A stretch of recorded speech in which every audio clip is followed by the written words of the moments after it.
அனைவருக்கும் என் அன்பான வணக்கங்கள். நியூ கிரியேஷன் 21.5 சேனல் மூலமாக உங்களை மறுபடியும் நான் மீட் பண்ணது ரொம்ப மகிழ்ச்சியாக. எல்லோரும் எப்படி இருக்கீங்க? குட் மார்னிங் எல்லாருக்கும்.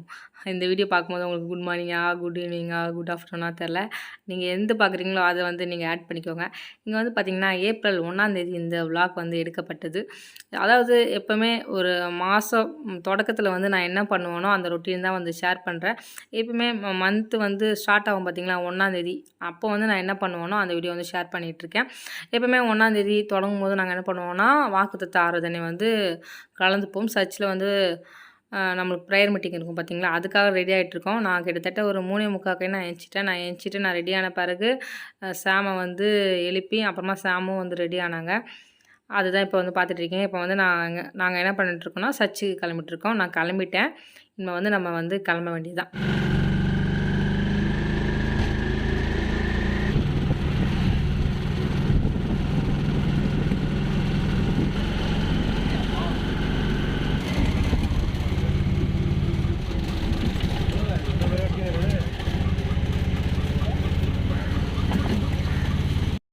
சர்ச்சில் ப்ரேயர் முடிஞ்சிட்டு நம்ம திரும்ப ரிட்டர்ன் ஆகிட்ருக்கோங்க வீட்டுக்கு. இப்போ வந்து பார்த்திங்கன்னா மணி வந்து 6:45. ப்ரேயரெல்லாம் முடிஞ்சு நல்லா பிளஸ்ஸிங்கெல்லாம் வாங்கிட்டு ப்ரேயரெல்லாம் பண்ணிவிட்டு நம்மளுடைய கவலைகள் வேதனைகளெல்லாம் கொட்டிட்டு எஸ்பா இந்த மந்தாவது என்னுடைய பிரச்சனையெல்லாம் முடியட்டுன்னு சொல்லிவிட்டு ப்ரேயர் பண்ணிவிட்டு அப்படியே நிதானமாக நானும் எனது கணவரும் எங்கள் கூட சேர்ந்து நீங்களும் இப்போ பயணம் பண்ணிகிட்டே வரீங்க. இப்போ என்னென்னா காலையில் நான் வரும்போது பார்த்த சில வீடியோஸ் கிளிப்பிங்ஸ் எல்லாம் ஷேர் பண்ணியிருக்கேன். கோலம் போடுறாங்க, புளியாங்காய் எடுத்தாங்க, அப்புறமா பால் கறந்துட்டு இருந்தாங்க. இந்த ஆண்டி வந்து பாருங்கள் மரத்துலேருந்து உளுந்து புளியாங்காவெல்லாம் பொறுக்கிட்டு இருக்காங்க. அது மாதிரி சில விஷயங்களெல்லாம் நான் பார்த்தேன், அதெல்லாம் கேப்சர் பண்ணியிருக்கேன். அதுக்கடுத்தது வந்து பார்த்திங்கன்னா இது வந்து தோட்டம் கார்டன் தான். இங்கே வந்து செடியும் விற்பாங்க, தோட்டத்து காய்கறியும் விற்பாங்க. அதாவது அவரைக்காய், அப்புறமா சொரக்காய், கீரை அந்த மாதிரி ஐட்டமெல்லாம் வந்து சேல்ஸ் பண்ணுவாங்க. ஆனால் நாங்கள் வர டைம் வந்து பார்த்திங்கன்னா அந்த கடை போடுறவங்க இல்லை. இது வந்து பார்த்திங்கன்னா பேங்க் காலனி அந்த மாதிரி வரும். மாதாவரம் பேங்க் காலனி கார்டன் நீங்கள் போட்டிங்கனாலே இந்த கார்டன் வந்துடும். இந்த கார்டன் பற்றி நம்ம சேனலில் நிறைய வீடியோ வந்து போட்டிருக்கோம். மறக்காதவங்க செக் பண்ணி பாருங்கள். அட்ரஸ் வேணால் கொடுக்குறேன், செக் பண்ணி பாருங்கள். அதனால் அந்த கார்டனெல்லாம் பார்த்துட்டு அப்படியே வேடிக்கை பார்த்துட்டு அப்படியே வீட்டுக்கு பயணம் செய்துட்டு நம்ம வரோம். இங்கே வந்து பார்த்திங்கன்னா கார்டன் தோட்டக்கலைக்கெல்லாம் ரொம்ப இம்பார்ட்டன்ட் வந்து கொடுப்பாங்க. ஏன்னா மாதாவரத்தில் தான் இந்த கலைக்கெல்லாம் கவர்மெண்ட் வந்து இடம் ஒதுக்கி வச்சுருக்காங்க. அதுக்கு அடுத்தது அதோடைய யூனிவர்சிட்டியெல்லாம் இங்கே தான் இருக்குது. அதனால் இந்த இடம் வந்து எப்போவுமே ஃபேமஸான இடம் தான். இப்போ வந்து பார்த்திங்கன்னா நான் அரை தூக்கத்தில் இருக்கேன். எனக்கு தூக்கம் வர ஆரம்பிச்சிச்சு. ஏன்னா மார்னிங் வந்து சீக்கிரமாகவே எழுந்திரிச்சிட்டேன் பார்த்திங்களா, அதனால தான். இப்போ வந்து பார்த்திங்கன்னா வீட்டுக்கு வந்தாச்சு. வீட்டுக்கு வந்துட்டு மேலே வந்து செடிக்கு தண்ணி ஊற்ற போகிறேன். தண்ணி ஊற்றிட்டேன் செடிக்கு. இப்போ வந்து என்ன பார்க்க போகிறீங்கன்னா இயற்கையாகவே இருக்கிற அந்த நேச்சர் வந்து வீடியோ வந்து எடுத்திருக்கேன். அதை அப்படியே நீங்களும் பார்த்து ரசிங்க.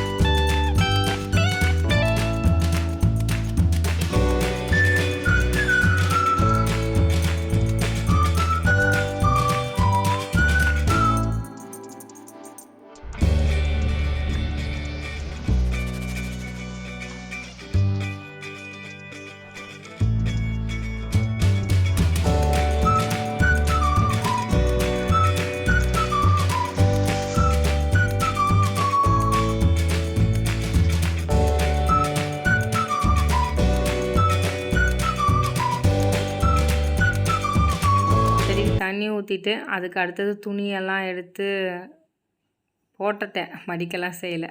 வந்துட்டு அப்புறமா நான் தூங்கிட்டு அப்புறமா கொஞ்சம் நேரம் கழித்து தான் நான் ஏந்திச்சேன். அதுக்கடுத்தது பார்த்திங்கன்னா நான் தூங்கி ஏந்திச்சிட்டு ஃபஸ்ட்டு பண்ண வேலை இதுதான். கேலண்டர் வந்து டங்கு டங்குன்னு ஆடி இருந்துச்சு. ஆடினது பார்த்தாதுன்னு அது பறந்து வர கீழே விழுந்துச்சு. இது மாதிரி கேலண்டர் வந்து ஆடிட்டு காற்றுல வந்து பறந்து விழுந்துன்னு வச்சுக்கோங்களேன், அவங்க வீட்டில் குழந்தைங்க யாராவது இருந்தால் அதில் இருக்கிற அந்த கம்பி கிழிச்சிரும், அடிபட்டுரும், ரத்த காயம்லாம் வந்துடும். அதனால் இந்த டிப்ஸை வந்து ஃபாலோ பண்ணுங்கள். இது மாதிரி சிங்கிள் கேலண்டர் இருந்தால் ஆடிக்கிட்டே இருக்கும். அதால் நம்மளுக்கு அடிபடுறதுக்கு ரொம்ப சான்ஸ் இருக்குது. அதனால் நீங்கள் இந்த மாதிரி டபுள் சைடு டேப்பு போட்டு ஒட்டிட்டிங்கன்னு வச்சுக்கோங்களேன், அது கீழேயும் விழாது, யாருக்கும் அடிப்படாது. ஏன்னா அதில் கம்பி மாதிரி பார்த்தீங்களா, அது நம்மளுக்கு கிழிச்சு விட்டு ரத்த காயம் கூட வரதுக்கு வாய்ப்பு இருக்குது. இப்போ வந்து பார்த்திங்கன்னா எனக்கு வந்து வீட்டில் வந்து லஞ்சு வந்து பார்த்திங்கன்னா சிக்கன் குழம்பு இருந்துச்சு. அதனால் நாங்கள் சிக்கன் குழம்பு வச்சு தான் மத்தியானம் வந்து சாப்பிட்டோம். இன்றைக்கி வந்து குக்கிங் வீடியோலாம் இதில் வந்து அதிகமாக வராது. ஏப்ரல் 1ஆம் நான் என்னென்ன பண்ணேன் ரொட்டீன் அதுதான் ஷேர் பண்ணியிருக்கேன். எப்போயுமே மந்த்து வந்து தொடங்கும் போது என்ன பண்ணுவோன்னா, எல்லா பிளானிங் வந்து எழுதுவோம். அந்த மாதம் என்னென்ன ஷெட்யூல் இருக்கோ அதெல்லாம் எழுதுவோம். ஏதாவது கோல்ஸ் எல்லாம் வச்சுருப்போம், இது பண்ணணும், ரெகுலராக வீடியோ போடணும், மிஸ்ஸஸ் டெரிஷனில் வீடியோ போடணும், நியூ கிராஃப்டெல்லாம் வீடியோ போடணும்னு நினைப்போம். ஆனால் அது பண்ணுறதுக்கு சான்ஸே கிடைக்காம போயிடும். ஏன்னா எப்போயுமே பிளான் பண்ணுறது என்றைக்குங்க நடந்திருக்க, பிளான் பண்ணாது தான் நடக்கும். அதுதான் ஏசப்பாவோட கிருபை. நம்ம ஒன்று பிளான் பண்ணி நம்மளுடைய முயற்சியில் எது பண்ணாலுமே சக்ஸஸ் ஆகாது. நம்மளை படித்தவர்கிட்ட தான் அதெல்லாமே இருக்குது. அதுக்கப்புறம் வந்து பார்த்திங்கன்னா இந்த லைட்டு வந்து நான் என்னுடைய கிச்சனில் வந்து செட் பண்ணிட்டு இருந்தேன். க்ராக்கரி ஐட்டமெல்லாம் வச்சுருந்தேன் பார்த்திங்களா, கிளாஸ்வேரு, அப்புறமா பவுல் எல்லாமே செட் பண்ணியிருந்தேன் பார்த்திங்களா. அங்கே வந்து இந்த லைட்டெல்லாம் செட் பண்ணேன். இது வந்து பார்த்திங்கன்னா என்னுடைய கிச்சனே ரொம்ப காலியாக இருக்கணுமோ, நான் வீடை விட்டு காலி பண்ணி போகிற மாதிரி. ஏன்னா கிச்சன் எல்லாமே க்ளீன் பண்ணிட்டு இருக்கனால அப்படி இருக்குது. அதனால் நீங்கள் பயந்துடாதீங்க. இந்த லுக் வந்து எப்படி இருக்குன்னு சொல்லுங்கள். என்னன்னா நான் வந்து லைட் ஃபிட் பண்ணும்போதே இந்த ஒயர் வந்து இதுலேயே மாட்டிக்கிச்சு. நான் நல்லா கோவத்தில் இழுத்தம் பாருங்கள், அதில் ஏதோ ஒரு லைன் ஒயர் வந்து கட் ஆகிடுச்சு. அதனால் ஒரு லைன் லைட் வந்து எரியுது, இன்னொரு லைன் லைட் வந்து எரியல. ரொம்ப ஃபீலிங் ஆகிடுச்சு. அதனால் இது கஷ்டப்பட்டு இது பண்ணேன், ஒன்று எரியாமல் போச்சுன்ட்டு. சரி பரவாயில்ல, இருக்கிற வரை இது எரிட்டோம். அதுக்கப்புறமா தூக்கி போட்டுட்டு நம்ம வேறு புதுசாக வாங்கிக்கலாம்னு நினச்சிட்டு விட்டுட்டேன். அதுக்கப்புறம் பார்த்திங்கன்னா எங்கே நல்லா வேர்த்து கொட்டிட்டு ஃபேனில் வந்து காற்று வாங்கிட்டுருக்கேன். அதுக்கடுத்தது இங்கே வந்து பார்த்திங்கன்னா என்னுடைய ஹாலில் வந்து இந்த லைட்டு இங்கெல்லாம் செட் பண்ணலாம் அப்படின்ட்டு ரொம்ப நாள் நினச்சிட்டு இருந்தேன். ஜோஸ் லைட்டு ஒன்று இருக்குது பார்த்திங்களா, அது வந்து ஃபிட் பண்ணி தொங்க விடலான்ட்டு. என்கிட்ட 2 லைட்டு இருக்கும். ஏன்னா ஹஸ்பண்டு கிஃப்ட்டு ஒன்று, எந்த கிஃப்ட்டு ஒன்று. சரி அந்த லைட்டெல்லாம் மாட்டி டெக்கரேஷன் பண்ணலான்ட்டு இப்போ வந்து டெக்கரேஷன் பண்ணிகிட்ருக்கேன். ரொம்ப சூப்பராக இருந்துச்சு, எனக்கு ரொம்ப ரொம்ப பிடிச்சிருந்துச்சி. அப்படியே இந்த லைட்டெல்லாம் போட்ட பிறகு அப்படியே ஹாலோடைய லுக்கே கலர்ஃபுல்லாக ஆகிடுச்சு, வேறு லெவலில் இருந்துச்சு. அந்த லைட்டெல்லாம் போட்ட பிறகு எனக்கு ஆட்டோமேட்டிக்காக டான்ஸ் ஆடணும்னு தோணுச்சு, அதுதான் உண்மை. இப்போ கடிகாரம் அப்புறமா இந்த ஜோஸ் லைட்டு போர்டு எல்லாத்தையுமே நான் டஸ்ட்டெல்லாம் தட்டிட்டு அதை வந்து இப்போ தொங்க விட்டுட்ருக்கேன், மாட்டிகிட்ருக்கேன். உங்களுக்கு இந்த லைட் செட்டப் பண்ணுறது வந்து ரொம்ப பிடிச்சிருக்கா சொல்லுங்கள். எப்படி என்னுடைய வீடு பார்க்குறதுக்கு இருந்துச்சு சொல்லுங்கள். அழகாக இருந்துச்சான்னு சொல்லுங்கள் மறக்காமல். அதுக்கு அடுத்தது எப்போவுமே மந்த்து ஸ்டார்ட் ஆகும்போதே நம்மளுக்கு நிறைய ப்ரெஷரும் வந்துடும். இந்த வாட்டியெல்லாம் எப்படி தான் இந்த மந்த்தெல்லாம் போச்சுன்னே தெரியல, கடகடன்னு ஓடிச்சு. இப்போ வந்து ஒரு சீன் வந்து வரும், அதை பார்த்து யாருமே பயந்துடாதீங்க, இருதயத்தை ஸ்ட்ராங்காக வச்சுக்கோங்க.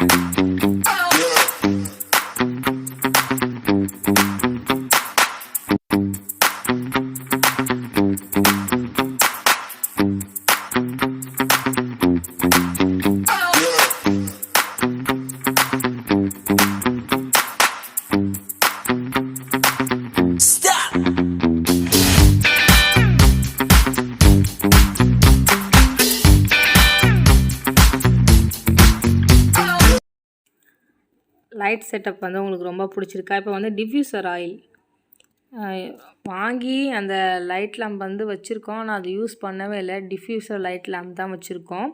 சரி இப்போ யூஸ் பண்ணலான்ட்டு நான் வந்து அதை யூஸ் பண்ணி பார்த்தேன். ரொம்ப சூப்பராக இருந்துச்சு. ஒரு 5 செகண்ட்லேயே அது ஹீட் ஆகி அந்த டிஃப்யூசர் ஆயில் வந்து ஆரோமா ஆயில் வந்து ரூம் ஃபுல்லாகவே அந்த ஸ்மெல் வந்து அப்படியே ஸ்ப்ரெட் ஆகிடுச்சு. பார்க்குறதுக்கே ரொம்ப நல்லா இருந்துச்சு. இது நான் வாங்க வேண்டான்னு என்னுடைய ஹஸ்பண்ட் வேணும் எனக்கு இது நான் லைட் லேம்ப்பாக யூஸ் பண்ணுவேன் நைட்டு தூங்கும்போது அப்படின்னாரு. நான் சொன்னேன், அதுக்கு லைட் லேம்ப்பு வாங்கி யூஸ் பண்ணுங்கங்க. இது ஆரோமா டிஃப்யூசர் ஆயிலுங்க. இதுக்கு ஆயிலை வாங்கணும், அதை மெயின்டெனன்ஸ் பண்ணணும். நம்மக்கிட்ட இருக்கிற ஆரோமா டிஃப்யூசர் ஆயில் வந்து மெழுகுவர்த்தி வச்சு யூஸ் பண்ணுறது இருக்குது. அதை வச்சு அட்ஜஸ்ட் பண்ணிக்கலாங்கன்னு சொன்னேன். கேட்கவே இல்லை. வேணாம் எனக்கு இது வேணும்னு சொல்லி வாங்கிட்டு வந்தாங்க சார். 350 வாங்கினோம். அந்த கடை கூட போட்டிருக்கோம். வீடியோ லிங்க் வந்து கொடுக்குறேன். ஹோல்சேல் கடையில் வாங்கினோம். ரொம்ப சீப்பாக வாங்கினோம். நீங்கள் வேறு எங்கேயாவது ஆன்லைனில் பார்த்தீங்கன்னா 750 கிட்ட தாராளமாக வந்துடும். நான் நிறைய ஆன்லைன்லலாம் சர்ச் பண்ணி பார்த்தேன். ரேட் ரொம்ப அதிகமாக இருந்துச்சு. இது ஹோல்சேல் பீங்கான் பொருள் விற்கிற கடை. ஜாடி எல்லாமே விற்பாங்க. அங்கே போய் வாங்கினோம். புளியாந்தோப்பில் ரொம்ப சீப்பு. நிறைய பேருக்கு அந்த புளியாந்தோப்பு கடை வந்து சென்னையில் இருக்கவங்களுக்கு தெரியும். அங்கே தான் வாங்கினது. அவங்க கொரியர் கூட பண்ணுறாங்க. நான் அந்த அட்ரெஸ்ஸு டிஸ்கிரிப்ஷனில் வந்து கொடுக்குறேன். அந்த வீடியோ லிங்க் மறக்காமல் செக் பண்ணி நீங்கள் வேணாலும் வாங்கிக்கோங்க. எனக்கு ரொம்ப சந்தோஷமாயிடுச்சு. நீங்கள் இந்த வீடியோ பார்க்கும்போதே உங்களுக்கு தெரியும். இந்த லைட்டெல்லாம் பார்த்துட்டு நான் போட்ட ஆட்டத்தையும் நான் பண்ண ரியாக்ஷன் பார்த்து நீங்களே கண்டுபிடிச்சிருப்பீங்க. ஏன்னா லைட்டெல்லாம் செட் பண்ண பிறகு ரொம்ப சூப்பராக இருந்துச்சு. இன்னும் வீடை சூப்பராக க்ளீன் பண்ணிட்டோன்னா என் வீடு அவ்வளோ அழகாக இருக்குங்க, நானே சொல்லிக்கிறேன். அதுக்கடுத்தது வந்து பார்த்திங்கன்னா, இது வந்து எப்போவுமே நான் ரெகுலராக செய்கிற ஒரு விஷயம். ஆனால் நான் உங்கள்கிட்ட வந்து வீடியோவில் வந்து ஷேர் பண்ணதில்லை. இதெல்லாம் எனக்கு ஃபஸ்ட்டுன்னு நினச்சிட்டு நான் இது ஷேர் பண்ணாமே இருந்தேன். இப்போ வந்து என்ன பண்ணிட்டுருக்கேன்னா, ஏப்ரல் 1 தொடங்கிச்சுல. 1 தொடங்கின பிறகே நம்மளுக்கு 1ஆந்தேதியிலேருந்தே நம்ம யாருக்காவது இன்ட்ரெஸ்ட் கொடுக்கணும், இஎம்ஐயில் பொருள் வாங்கியிருப்போம், அதுக்கெல்லாம் வட்டியெல்லாம் கட்டணும் பார்த்தீங்களா, அதோடைய கணக்கு வழக்கு எழுதுவேன். அதுக்கப்புறமா எனக்கு என்ன ஞாபகங்கள் இருக்கணுமோ அதெல்லாம் எழுதுவேன். முழுக்க என்னுடைய பிளானரில் வந்து அதிகமாக இருக்கிறது வந்து எங்கள் சர்ச்சோடைய ப்ரேயருடைய டைமிங், அதுக்கு அடுத்தது அந்த டே தான் இருக்கும். ஏன்னா சர்ச்சில் நிறைய ப்ரேயர் இருக்கும். அந்த ப்ரேயர் மீட்டிங்கெல்லாம் நானும் சாம் கலந்துப்போம். ஏன்னா கட்டடிக்க மாட்டோம்னா சர்ச்சுக்கு ப்ரேயருக்கு போகிறதே அவ்வளோ சந்தோஷமாக ஹாப்பியாக இருக்கும். எவ்வளோ பிரச்சனை இருந்தாலும் அங்கே உள்ளே போன பிறகு சுயநலவை இழந்துருவோம் பார்த்தீங்களா, அது மாதிரி இருக்கும். அங்கே போனால் ப்ரேயரு சர்ச்சு அப்படி ஜாலியாக இருக்கும். மனசே ரொம்ப ஹாப்பியாக இருக்கும் ஏசப்பா கிட்ட பேசுகிறதுக்கும் ப்ரேயர் பண்ணுறதுக்கும். அதனால் சர்ச்சு ப்ரேயர் மீட்டிங்கெல்லாம் நான் எழுதி வச்சுப்பேன். இப்போ வந்து பார்த்திங்கன்னா விழுந்து அந்த புக்கில் என்ன படிக்கிறேன்னா பிளானரில் என்ன பண்ணியிருக்காங்கன்னா 50% நீங்கள் வந்து சம்பளம் வாங்கும்போது ஃபினான்ஷியலில் வந்து எப்படி நம்ம கட்டுப்பாட்டுக்குள்ளே வைக்கலாம், அதில் நம்ம எப்படி க்ரோத் ஆகலான்னு தான் போட்டிருக்கு. அதில் வந்து என்ன சொல்கிறாங்கன்னா 50% நம்மளுடைய ரெண்ட்டு, இஎம்ஐ, நம்மளுடைய செலவுகள், பிள்ளைங்களுக்கு செலவு பண்ணுறது, அந்த 50% வந்து நீங்கள் செலவு பண்ணிவிடுங்க. 20% கண்டிப்பாக சேவிங்கில் போட்டுடணும். அந்த 20% எடுக்கவே கூடாதான். அந்த அதுக்கப்புறமா 30% இருக்குது பார்த்தீங்களா, அந்த 30%த்தில் இது வந்து ரொம்ப முக்கியம். இது செஞ்சு தான் ஆகணும். மொய் வைக்கிறது, அது வைக்கிறது, எக்ஸ்ட்ரா செலவெல்லாம் போகிறவங்களா இது கண்டிப்பாக செஞ்சே ஆகணும்னா அந்த அந்த மாதிரி விஷயங்களுக்கு வந்து அந்த 30%லேருந்து நீங்கள் காசு எடுத்துக்கணுமா அப்படின்னு சொல்லி பிளானரில் வந்து போட்டிருந்தாங்க. நினச்சிக்கிட்டேன் பண்ணலாம். அதாவது நம்ம பண்ணலாங்க. ஒரு ஃபினான்ஷியல் எடுத்துக்கிட்டால் நம்ம கையில் காசு இருந்து அதை சேர்க்கும் போது தான் அது வந்து பண்ண முடியும். தவிர நம்மளுக்கே நிறைய செலவுகள், நம்ம நிறைய கமிட்மெண்ட்டில் இருந்துட்டு நம்ம சேமிப்பின்னு வந்து ஒன்று வைக்க முடியாது. ஆனால் வைக்கலாம். எப்படின்னா நம்மளுக்கு இருக்கிற ப்ராப்ளம் எல்லாம் சால்வ் ஆன பிறகு நம்ம வந்து அந்த சேவிங் வந்து கண்டிப்பாக பண்ண முடியும். அது யாராக இருந்தாலும் பண்ண முடியும். சில பேருடைய சுச்சுவேஷன் வந்து அப்படி இருக்காது. எங்களுடைய சுச்சுவேஷன் எல்லாம் வேறு மாதிரி. நிறைய பேர் சொல்லுவாங்க. சொல்லும் போது என் மைண்டில் வந்து அதான் தோணும். ஏன்னா எங்களுடைய சுச்சுவேஷன் வந்து வேறு மாதிரி. சேவிங் பண்ணலாம், எல்லாமே பண்ணலாம். அதுக்குன்னு ஒரு குறிப்பிட்ட காலம் நம்ம ஃப்ரீயான பிறகு தான் பண்ண முடியும். நம்மளுக்கே தலைக்கு மேலே ஒரு வெள்ளம் போயிட்டுருக்கும்போது அதுலேருந்து வந்து எடுத்து ஒரு கிளாஸில் மட்டும் நான் தண்ணியை வச்சுக்கிறேன் அப்படின்னு சொல்லும்போது அது வந்து செட் ஆகாது. ஆனால் இருந்தாலும் நாங்களும் ட்ரை பண்ணிட்டு தான் இருக்கோம். பார்க்கலாம். இப்போ வந்து என்னென்னா நான் என்ன பண்ணுவேன்னா இன்ட்ரெஸ்ட்லாம் கொடுப்போம் பார்த்தீங்களா, அதோடைய வட்டிகள் எல்லாம் நம்மளுக்கு கம்மியாக இருக்கும். போன மாதம் ஒரு அமௌண்ட் கொடுத்துருந்தோன்னா அதுலேருந்து வட்டி விகிதமெல்லாம் நம்மளுக்கு கம்மியாக இருக்கும். அந்த வட்டி விகிதங்களெல்லாம் நான் கால்குலேட் பண்ணி எவ்வளோ இன்ட்ரெஸ்ட்டு, அப்புறமா எவ்வளோ வந்து அசல் கொடுக்கணும், அது மாதிரி நான் எழுதி வச்சுப்பேன். அதுக்கு அடுத்தது ப்ரேயர் மீட்டிங் எழுதி வச்சுருக்கேன். நான் இப்போ அந்த பிளானரில் என்னென்ன எழுதுறேன்னு உங்களுக்கு சொல்கிறேன் பாருங்கள். அவ்வளோ ப்ரேயர் மீட்டிங் எப்போ போகணும், அதுக்கப்புறமா ஞாபகப்படுத்துகிற விஷயங்கள். உதாரணத்துக்கு நான் என்ன சொல்கிறேன் பாருங்கள். நான் அதில் ஞாபகப்படுத்துறதுக்கு ரிமைண்ட் பண்ணுறதுக்கு என்ன விஷயம்னா, டெய்லர் கடையில் துணியை கொடுத்து கிட்டத்தட்ட டிசம்பர் மாதம் கொடுத்தேன். இன்னும் நான் ட்ரெஸ்ஸை வாங்கலை. அந்த அளவுக்கு நான் மறந்து போயிட்டேன். அதை எழுதி வச்சேன், இந்த மாதமாவது ட்ரெஸ்ஸை வாங்கிடணுடான்ட்டு. அது மாதிரி மறந்து போன விஷயங்களெல்லாம் நான் என்னுடைய பிளானரில் எழுதிட்டுருக்கேன். இந்த பிளானர் வந்து ரொம்ப சூப்பராக இருக்குது. கார் மிஸ்ஸி அந்த லேடிஸோடைய ப்ராடக்ட் கேர்ள்ஸுக்கெல்லாம் விற்கிறாங்க பார்த்தீங்களா, அவங்கக்கிட்ட வாங்கினது தான். 50 ரூபா பிளானரு ரொம்ப சூப்பராக இருக்குது. என்கிட்ட மிச்ச பிளானரெல்லாம் இருக்குது. அதெல்லாம் இது காலியான பிறகு நான் யூஸ் பண்ணலான்னு வச்சுருக்கேன். இப்படி தான் நான் என்ன பண்ணுவேன்னா, 1ஆந்தேதி ஆன பிறகு என்னோடய பிளானரு, அதுக்கடுத்தது வீட்டில் ஏதாவது ஒரு டெக்கரேஷன் பண்ணியே ஆகணுன்ட்டு நான் பிளான் பண்ணி வச்சுருப்பேன்.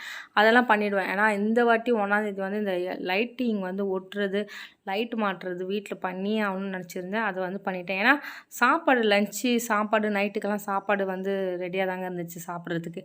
அதனால நான் என்ன பண்ணேன்னா, அந்த வீடியோ வந்து கட் பண்ணிவிட்டு இந்த 1ஆந்தேதி தொடங்கின உடனே நான் என்னென்ன வீட்டில் செய்வேன், வேலை செய்வேங்கிற ஒரு விஷயம் தான் இந்த வீடியோவை வந்து உங்களுக்கு நான் ஷேர் பண்ணியிருக்கேன். கண்டிப்பாக இந்த வீடியோ வந்து பிடிச்சிருக்குன்னு நினைக்கிறேன். இந்த வீடியோ பிடிச்சா மறக்காமல் லைக் பண்ணிவிடுங்க, ஷேர் பண்ணிவிடுங்க, சப்ஸ்கிரைப் பண்ணிவிடுங்க. மறக்காமல் அந்த பெல் பட்டனையும் கிளிக் பண்ணிவிடுங்க. அப்போ தான் நாங்கள் போடுற வீடியோ வந்து நோட்டிஃபிகேஷனாக வரும். இன்ஸ்டாகிராமில் நீங்கள் ஃபாலோ பண்ணாலும் கண்டிப்பாக ஃபாலோ பண்ணுங்கள். அதுவரை உங்களிடம் இந்த வீடியோ பெறுவது க்ளோரி ராகவன். பாய் பாய் பாய்.